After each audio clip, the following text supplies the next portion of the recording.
암튼 장량 등의 무리가 이미 하진을 죽였는데 원소는 오래도록 하진이 나오는 것을 보지 못하자 궁문 밖으로 큰 소리로 외치기를 장군은 수레에 오르십시오 하였다. 장량 등이 하진의 머리를 들고 와 담위에 던지며 황제의 명령이라고 선포하기를 하진은 반역을 깨하다가 이미 죽었다. 그 밖에 하진의 협박에 못 이겨 업종한 자들은 모두 다 죄를 용서한다고 했다. 원소가 소리 높여 크게 외치기를 환관들이 대신을 죽였다. 악당을 죽일 사람은 앞으로 나와서 싸움을 도우라 라고 했다. 하진의 부장 오강은 즉시 청세문 밖에서 불을 질렀고 원술은 군사를 이끌고 궁중으로 돌진해 들어가서 눈에 보이는 환관들을 어른아이 막론하고 모조리 쳐 죽였다. 원소와 조전도 관문을 돌파하고 대군하로 뛰어들어갔다. 조충, 정강, 하온, 각승 등 환관 4명은 치하로 앞에 쫓겨가서 난도질을 당하고 고기다짐이 되었고 궁중에는 화염이 하늘로 찔렀다. 장량, 당규, 조절, 후람 등은 태우와 태자와 진류왕을 겁박하여 군중하로 끌고 가서 길을 따라 북궁으로 달아났다. 원술이 어른아이 막론하고 모조리 쳐 죽였대요. 원소는 대장금만 죽이고. 원술은 유학자들이 사랑을 받지 못했던 황제 창칭의 자였고요. 원소는 당대 유학자들은 사랑했지만 기량이 모자랐다라고 했던 자예요. 실제 역사에서는 당시 황제의 중앙군은 모두 원소가 담당하고 있었어요. 지금 저런 게 아니에요. 저 십상시가 당당하게 원소 앞에서 모가지를 던지면서 도발할 수 없는 자였어요. 원소는. 한번 생각을 해보세요. 하진은 한나라 중앙군에서 가장 강했던 금군을 가지고 있었어요. 그 권한을 원소에게 줬어요. 그리고 전년에 황제가 직접 세웠던 서원군, 서원 8교의 수장인 건석이 죽어버렸잖아요. 그러면 건석의 죽음으로 그 군대의 다음 지휘자는 원소였던 거예요. 그러면 원소는 중앙군이랑 서원군을 같이 가지고 있는 자였어요. 근데 그 앞에서 장량이 환관이 모가지를 던지면서 뭘 했다고요? 그게 가능했을까요? 나중에 동탁이 이제 폭주를 해서 원소한테 이런 얘기를 하잖아요. 나 칼 있다? 너 죽일 수 있다? 이러니까 원소가 그러잖아요. 나도 칼 있다? 너도 죽일 수 있다? 이게 담력만 세서 그런 게 아니라 실제로 원소한테는 칼이 있었어요. 자기의 군대가 그만큼 강하지 못한 군대였던 거지. 그러니까 금군의 지휘권과 서원군의 지휘권을 원소가 가지고 있다라고 보아야 하는 게 절시되었어요. 그리고 원소는 스스로 동탁 정도의 병공군 정도는 자신이 충분히 컨트롤할 수 있었다라고 하는 자신감이 있었다고 보여요. 그러니까 동탁이나 정원한테 그따위 서신을 보낼 수 있는 거지. 그래서 오히려 더 하진이 정말 대단했던 자라고 느껴지는 거죠. 여기서 그거의 대비 효과가. 왜냐하면 원소는 결국 동탁을 컨트롤 못하잖아요. 근데 대군을 끌고 오는 동탁을 바깥으로 물리게 만들었잖아요. 하진은.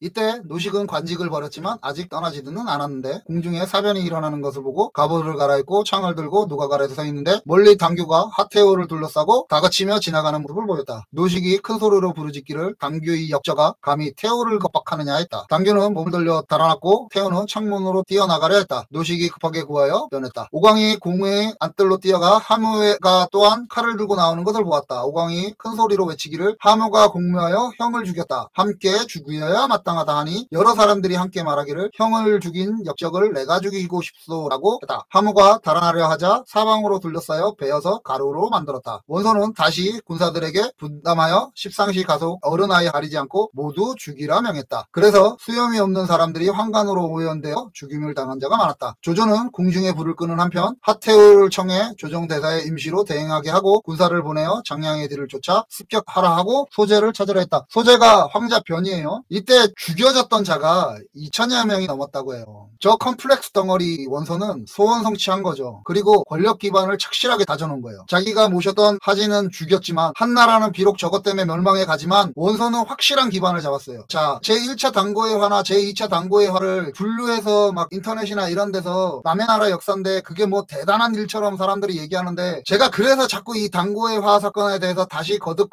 얘기 드리는 거예요. 단고의 화 1차는 외척을 몰아냈던 환관이 꼴같게 설치는 꼬라지가 보기 싫었던 유학자들이 들고 일어나서 니들 나빠라고 얘기하다가 당고 그러니까 관직에 못 나가게 입을 막았던 사건이었고요. 자, 그 정도는 좋다 그래. 유학자들이 충분히 할 만큼 했다라고 치자. 자, 두 번째 당고의 화 사건은 그러니까 외척한테 붙어 먹으면서 환관의 권력을 일사하고 했었다는 거지. 아까 앞전에 방송에서도 얘기 드렸다시피 지들끼리 죽자고 덤볐으면 그 정도는 이해를 하겠는데 그게 아니라 외척이랑 붙어먹고 그 짓을 하려고 했었던 자들이라니까. 그러면은 권력을 환관한테 가느냐 외척한테 가느냐의 문제인 거잖아요. 지금 원소 똑같았잖아요. 그러면은 2차 당구회화 때 죽어갔던 사람들, 청유학자들 대단했다라고 하는 사회 분위기를 가지고 있었던 유학자들이 그걸 이루어낸 거잖아. 원소는 결국 이뤄내는 거예요. 한 나라를 망하게는 했지만 한간을 다 죽여버렸잖아. 그러니까 얼마나 큰 일을 한 사람이야. 자기 상관도 죽어나가고 있어도 그걸 했던 사람이야. 그러니까 원소가 기반을 잡는 거예요. 그걸로 한 나라는 이제 멸망 외에는 방법이 없어요. 진짜 하면은 지금 나왔던 하면은 하진의 동생인데 사람들에게 실제로 형을 죽였다는 오해를 받았다고 해요. 이 하묘가 하진의 의붓 동생인데 평소 사이가 안 좋았대요. 그래서 막 이게 좀 있었나봐. 그래서 환관과 결탁해서 재물력도 있고 막 이러니까 또 안 좋은 일이 많아요. 그리고 지금 삼국지연의에서 나오는 이제 하진 부장인 오강이랑 동탁의 동생이 나중에 이제 뭐 대장군 시켜주는 동민이라고 하는 또 동생이 있잖아요. 두 명한테 죽음을 당했대요. 그리고 동탁이 어지간히 이 하진을 챙기는데 나중에 저 하묘의 묘 지금은 가루가 됐다지만 이제 죽여서 이제 묘에 들어가 있던 하진 묘에서 파내서 그 시체를 반으로 잘라서 죽여버렸대요. 그러니까 하진이 실제로 이런 사람이 가까웠다는 거지. 신망을 받고 있는 사람이었다는 거지. 당대에는 분명히 저랬을 거라는 거지. 한편 장량과 당규는 소재가 진류왕을 겁박하여 끌고 원기를 무릅쓰고 나와 뭐 북망산으로 이러는데 열시경 뒤쪽에 함성이 크게 일어나는 인마가 뒤쫓아왔다. 앞에서는 하남 중부의 연리 민공이 큰 소리로 외치기를 역자가 계속거라 하니 장량은 이리 위태로운 것을 보고 마침내 강물에 몸을 던져 죽었다. 제가 장량에 관련해서 얘기를 잘 안 하잖아요. 나쁜 놈이에요. 나쁜 놈이 맞아요. 아무튼 소재와 진류왕은 허시를 알지 못하여 감히 큰 소리를 내지 못하고 강변의 어지러운 풀 속에 엎드려 있었다. 군마가 사방으로 터져 쫓아다녔지만 소재가 있는 곳을 찾지 못했다. 소재는 황자 변이에요. 하씨의 자. 그리고 진류왕은 협이에요. 유협, 홍태우가 길렀던 사경이 되도록 풀 속에 숨어 있다 보니 이슬을 내리고 배가 고파오자 서로 끌어안고 통곡하다가 또 사람이 발각할까 두려워 풀숲 속으로 울음소리를 삼켰다. 진류왕이 말하기를 이곳에 오래 머무를 수 없으니 다른 곳으로 살 길을 찾아야 하겠습니다 하고 이에 두 사람은 옥자락을 잡고 잠아배고 뭐 강기슭을 기어 올라가고 어둠 속에 사방숲 뭐 가시밭길이라 길은 보이지 않고 어찌할 도리가 없다. 갑자기 수천 마리의 반딧불이가 한 덩어리가 되어 이리저리 날아다니며 환하게 빛을 비춰 계속 황제의 앞을 따돌아다녔다. 이